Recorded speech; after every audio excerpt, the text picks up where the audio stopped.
Крема из алоэ вера и гигиеничка с алоэ вера стоит евро. Испанское все евро. На Лива Лау 18 находимся с вами на складе, где все дешевое. По рублю, как я говорю, кому было дорого в магазине, кричали, что дорого. Теперь вам, пожалуйста, дешево.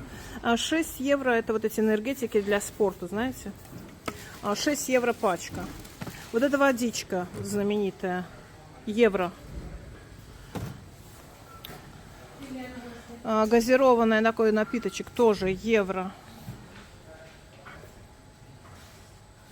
Здесь эти камбуджа, это эти напитки, которые полезные, ну знаете, да, по 2 евро штука, разные вкусы, полезные, разные вкусы, смотрите, как много всего. А это конопляная, с коноплей, чай, ледяной чай с коноплей. Думаю, что я такая все время веселая, а это что такое? Тоже водичка.